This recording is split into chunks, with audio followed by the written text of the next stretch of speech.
माम प्रपद्यन्ते तांस तथैव भजाम्यहम्। जो मुझे जिस भावना से मेरा भजन करता है उसे मैं उसी भावना से उसका उद्धार करता हूँ। अरे प्रहलाद का नाम सुना होगा। प्रहलाद दैत्य वंश में हुए, पर एक तरफ उनके पिता का हृदय विदीर्ण कर रहे हैं, दूसरी तरफ प्रहलाद को हृदय से लगा रहे हैं। परीक्षित कहते हैं महाराज प्रहलाद के ऊपर ठाकुर जी ने कैसे कृपा करी, थोड़ा विस्तार से बताइए। सुखदेव भगवान कहते हैं परीक्षित ध्यान से सुनो। जिस समय भगवान ने हिरण्याक्ष का उद्धार किया उसी दिन से उसका भाई हिरण्याकश्यपु भगवान का कट्टर वैरी बन गया। जा करके मंदराचल पर्वत पर घनघोर तपस्या करी, इतनी भयानक तपस्या करी महाराज कि इसके संपूर्ण शरीर में दीमक लग गया। ब्रह्मा जी प्रकट हुए, वरम भ्रूयात्, वर मांगो, वरदान मांगो। तो हिरण्याकश्यप कहता है महाराज हमें अमर कर दो। ब्रह्मा जी को हंसी आई, बेटा हम खुद नहीं अमर है, तुम्हें कहां से अमर कर दें, और कुछ वरदान मांगो। फिर क्या था महाराज, इसने वरदानों की झड़ी लगा दी। न भीतर मरू, न बाहर मरू, न ऊपर मरू, न नीचे मरू, न दिन में मरू, न रात में मरू, न अस्त्र से मरू, न शस्त्र से मरू, न मनुष्य से मरू, न जानवर से मरू, आपकी बनाई सृष्टि में किसी से न मरू, 12 महीने में से किसी महीने में न मरू। अरे बेटा बस कर, कितना मांगेगा, पूरा मांगते निकल गया। एक के बाद एक ब्रह्मा जी को हंसी आई और कहे भैया तेरे द्वारा मांगे गए सारे वरदान अत्यंत दुर्लभ है, इसे प्राप्त कर पाना असंभव है, परंतु तेरी जैसी तपस्या करना भी असंभव है। इसीलिए जाओ, तुझे सारे वरदान मैंने प्रदान किए। अब हिरण्याकश्यप प्रसन्न हो गया और अपने आप को अमर ही समझ बैठा कि इतना वरदान प्राप्त करने के बाद मुझे मार कौन सकता है। निकल पड़ा दिग्विजय के लिए। अब तो सबसे पहले आक्रमण स्वर्ग पे किया, इंद्र को बंदी बनाया, इंद्र से झाड़ू लगवाने लगा, वरुण से पानी भरवाने लगा, सभी जितने देवता थे सब इसकी दास्ता करने लगे। सब रोते गाते भगवान को याद कर रहे हैं, महाराज इस दुष्ट से कब पीछा छूटेगा। भगवान बोले देवताओं घबराओ ना, वक्त की प्रतीक्षा करो। हिरण्याकश्यप के 4 बेटे हैं, आहलाद, अनुलाद, सहलाद और प्रहलाद। अब इसमें जो प्रहलाद नाम के पुत्र हैं उन्हें एक रोग लग गया है। कौन सा रोग, तो कहे भगवत भक्ति का रोग। कृष्ण नाम के ग्रह से ये ग्रसित हैं। अच्छा महाराज, तो इस ग्रह के लक्षण क्या हैं? कहे भैया ये ग्रह जल्दी पकड़ता नहीं, और अगर पकड़ ले तो फिर जल्दी छोड़ने वाला नहीं। और सारे ग्रह हैं तो पंडित जी को बुला करके 9 ग्रह शांति करवा दो, ग्रह शांति जब करवा दो तो शांत हो जाता है, पर ये ग्रह जिसे पकड़ लेता है फिर जल्दी उसे छोड़ता नहीं। अच्छा महाराज, तो इस ग्रह के लक्षण क्या हैं? तो कहे भैया इस ग्रह के लक्षण यही हैं कि कभी कभी खूब जोर से हंसने लगेगा, फिर रोने लगेगा, ताली बजा करके नृत्य करने लगेगा अपने प्रभु की लीलाओं को याद करके, और एकांत में बैठे बैठे कभी मुस्कुराएगा। यही इस ग्रह के लक्षण हैं। तो ये ग्रह प्रहलाद जी महाराज को लग गया है। प्रहलाद जी महाराज बड़े हुए तो जैसे चारों भैयाओं का एडमिशन हुआ विद्यालय पढ़ने के लिए, उसी तरीके से प्रहलाद जी महाराज का भी एडमिशन हो गया। विद्यालय का नाम क्या है? कहे हिरण्याकश्यपु दानवों विश्वविद्यालय, जहाँ दानव पुत्रों को मारकाट छल कपट की विद्या सिखाई जाती है। प्रहलाद जी महाराज भी भर्ती हो गए और पढ़ने लगे। अब एक दिन की बात है, हिरण्याकश्यपु प्रहलाद से मिलने के लिए विद्यालय पहुंचा। तो प्रहलाद जी महाराज आए, दौड़ करके प्रणाम किया, पिताजी प्रणाम। हिरण्याकश्यप प्रसन्न हुआ, उठा करके प्रहलाद जी को अपने हृदय से लगाया। अरे मेरा राजा बेटा, बेटा पढ़ाई लिखाई कैसी चल रही? प्रहलाद जी बोले पिताजी बहुत बढ़िया। अच्छा बेटा, तो अभी तक सबसे अच्छा वाला जो पाठ याद किया वो हमें सुनाओ। प्रहलाद जी सुना दिए पिताजी को। पिताजी सबसे अच्छा पाठ तो हमें एक ही लगता है। अच्छा बेटा सुनाओ। तो प्रहलाद जी सुनाते हैं कि तत्साधु मन्ये सुरवर्य देहिनां सदा समुद्विग्न दहाय सुग्रहात् हित्वात्मपातं गृहमन्दकूपं वनं गतोऽयं यदि माश्रयेत। पिताजी सबसे बढ़िया जीवन का एक ही पाठ है कि ये घर बारी जो है ये क्या है, कहे गृहमंदकूपम, ये सब अंधा कुआं है, एक के बाद एक सब इसमें गिरते जा रहे हैं। इसीलिए जीवन उसी का सार्थक है जो भगवान के भजन में लग जाए, भगवत प्राप्ति के रास्ते पर निकल पड़े। अब इतना सुना तो हिरण्याकश्यप का माथा गर्म हो गया। राम राम, नेक सा छोरा हमसे कह रहा है कि जाओ और जाकर के भगवान का भजन करो। पर मन में विचार किया कि बच्चों की कोई गलती नहीं होती, जैसा पढ़ाया जाता है बच्चे वही सीख लेते हैं। हिरण्याकश्यप बोला बेटा एक काम करो, तुम जाओ और अपने गुरुजी को भेजो। गुरुजी के पास प्रहलाद जी पहुंचे। गुरुजी पिताजी ने याद किया, हड़बड़ा करके संडामर्क जी महाराज पहुंचे। अरे महाराज प्रणाम, आप कब आए? आप आदेश करते तो हम स्वयं दौड़े चले आते। हिरण्याकश्यप बोला वो सब बात में, पहले ये बताओ इस समय हमारे विद्यालय में पढ़ाया क्या जा रहा? संडामर्क कहते हैं महाराज आपने जो शिक्षा नीति आधारित की है वही हम लोग पढ़ा रहे हैं। आपने मना कर दिया है कि गा से गणेश जी पढ़ाना बंद करो, शिक्षा का भगवाकरण होगा, सांप्रदायिकता फैलेगी। तो क्या पढ़ाएं महाराज? तो कहे गा से गधा पढ़ाओ। तो गणेश जी से आपत्ति है कि शिक्षा में भगवाकरण हो रहा, गधा से कोई दिक्कत नहीं। तो अपने गणेश जी को हटा करके गधा पढ़ाना शुरू कर दिया है।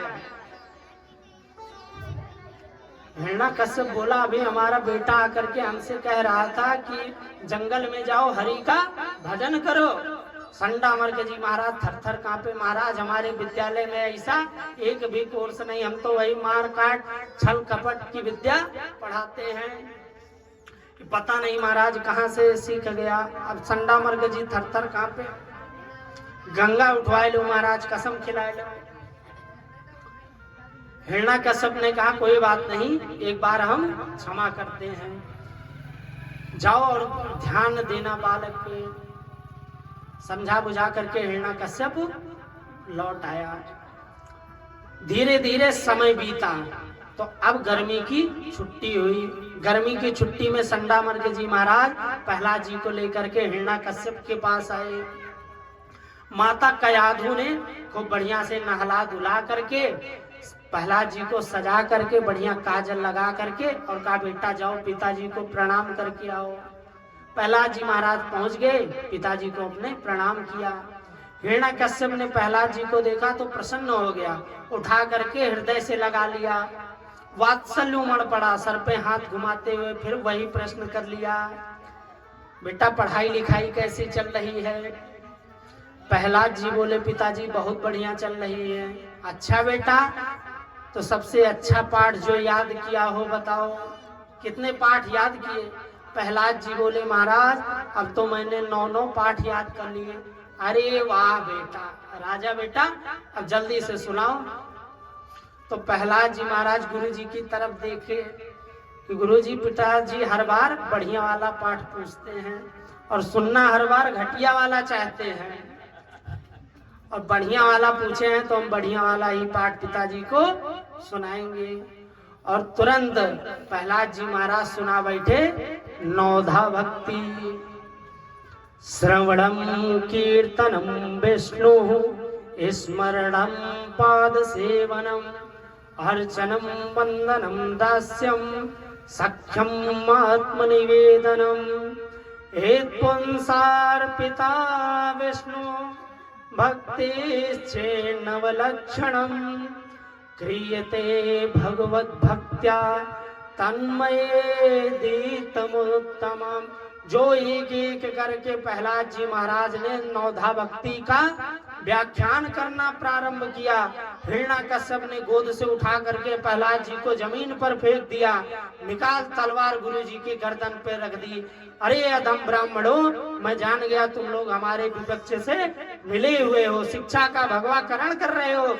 अरे तुम लोगों ने कोई इसकी शिक्षा पर ध्यान नहीं दिया। पिछली बार इसने मुझे एक बात बताई, इस बार इसने 9 बात बताई। इसका मतलब इसकी विद्या में उत्तरोत्तर वृद्धि हुई है। अब संडा मर्गे जी महाराज थर-थर कांपे। महाराज गंगा जल उठवा लो, कसम खिला लो, जो मर्जी कहे सो करवा लो, लेकिन हम कसम खा करके कहते हैं कि हम हमारे विद्यालय में एक भी ऐसा कोर्स नहीं। हिरण्यकश्यप बोला तो ये सारी उटपटांग की बातें ये जो हमको सुना रहा है ये कहाँ से सीख करके आया।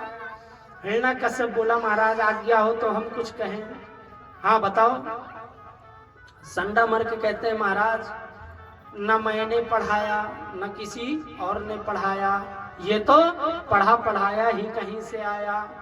न मत प्रणीतम न परम प्रणीतम सुतो वदत ये से नैसर्ग कीयम मतीयम। ये जो आपके पुत्र की मति है ये नैसर्गिक इसकी बुद्धि ही इसी तरीके से है।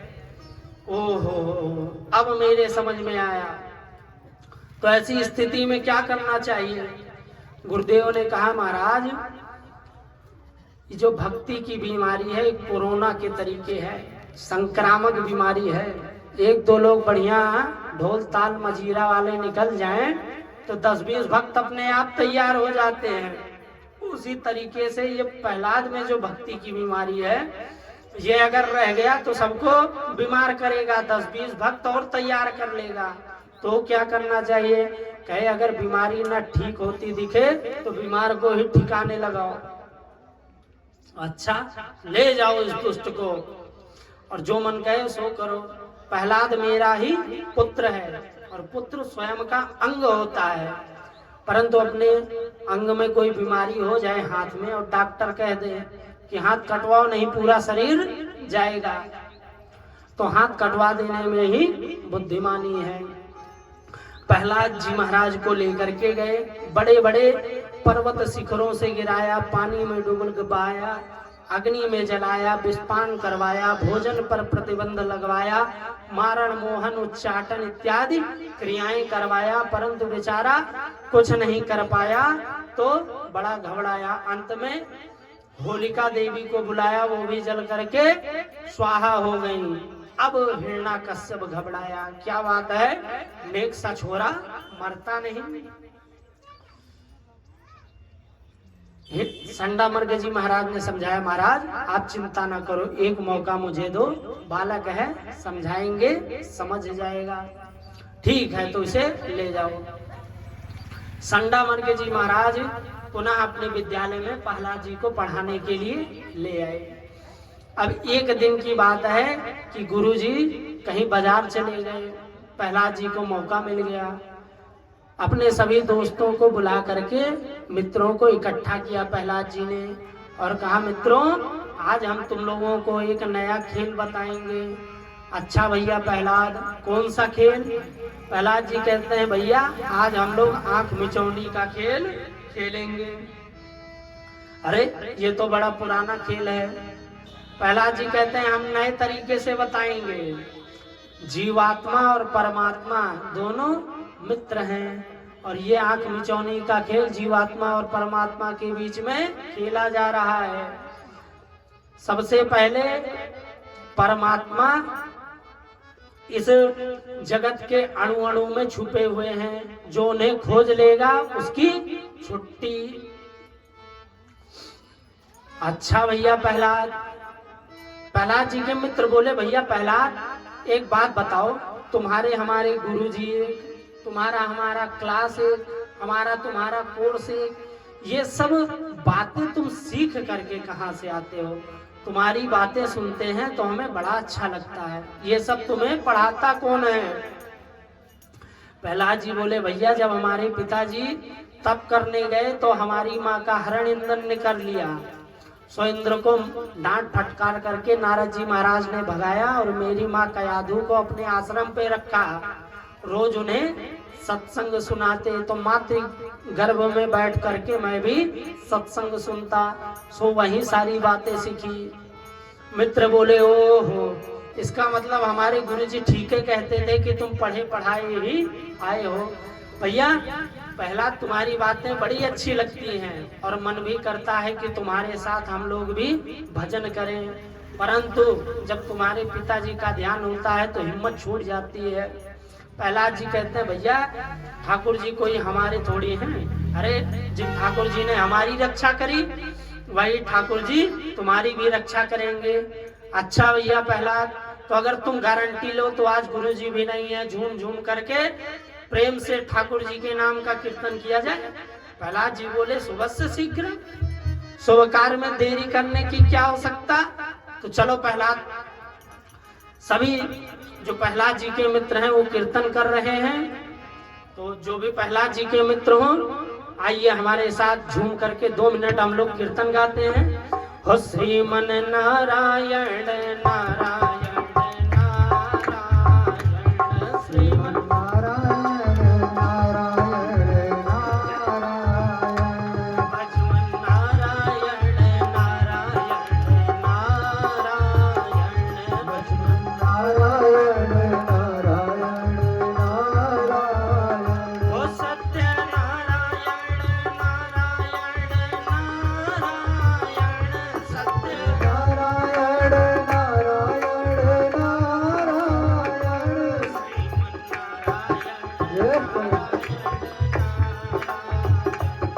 श्रीमन नारायण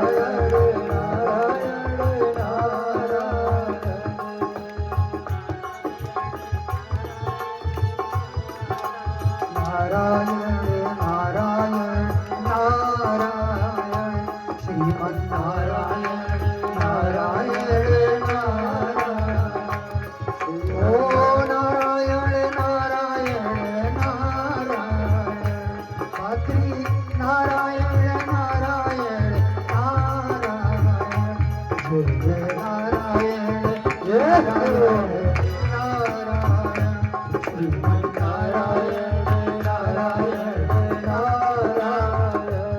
संकीर्तन चल ही रहा था कि इतने में संडामर्ग जी महाराज आ पहुंचे। संडामर्ग जी महाराज ने देखा तो समझ गए ओ लगता है बीमारी फैल गई, इन लोगों को छू करके मैं भी कोरोना पॉजिटिव ना हो जाऊं, इसीलिए तुरंत विद्यालय बाहर से देख करके भागे। महाराज जल्दी चलिए और चल करके देखिए बीमारी फैल गई है। हिरण्यकश्यप ने सुना तो महाराज क्रोध में लाल हो गया, हाथ में खड़ग तलवार लेकर के चल पड़ा। आज ये दुष्ट मेरे हाथ से बचने वाला नहीं। पहुंच गया विद्यालय में, पहुंच करके इतनी जोर का अट्टहास किया कि सारा संकीर्तन सन्नाटे में बदल गया।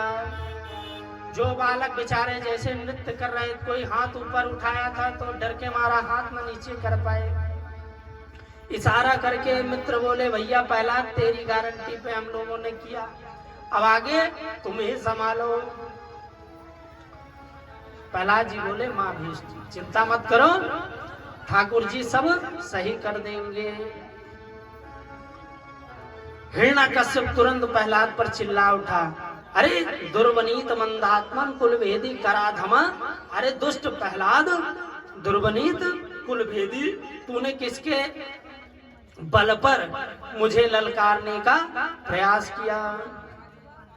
प्रहलाद जी कहते हैं पिताजी वो अगर अपना बल खींच ले तो हवा एक तिनका भी नहीं उड़ा सकती, अग्नि एक तिनका जला नहीं सकती।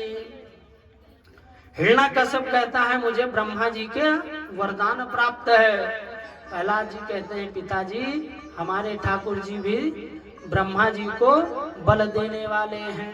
अच्छा तो आज तुझसे पहले तेरे भगवान को ही ठिकाने लगाता हूँ, बताओ कहाँ रहता है तुम्हारा भगवान।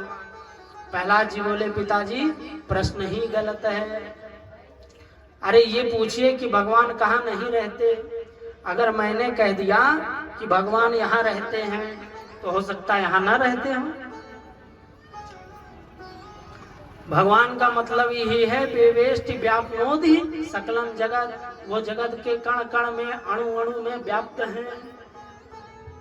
अच्छा, अगर वो हर जगह व्याप्त है तो कथम स्तंभे न दृश्यते, इस खंभे में मुझे क्यों नहीं दिखाई पड़ते। क्वासो यति सर्वत्र, तो कथम स्तंभे न दृश्यते, प्रहलाद जी कहते हैं माम तो दृश्यते, मुझे तो दिखाई पड़ रहे हैं। हिरण्याकश्यप बोला तो क्या तेरा भगवान इस खंभे में भी है। प्रहलाद जी बोले हाँ महाराज, मेरा भगवान इस खंभे में भी है। अच्छा, उठा करके गदा और जोर का प्रहार खंभे पर किया। गगड़ गड़गड़ानो खंभ फाटो चरचरानो निकसो नर नाहर को, रूप अति भयानक है। गगड़ गड़गड़ावे दसन जीव लप लपावे, चितवत सरोज मानो अंग जात खानो है।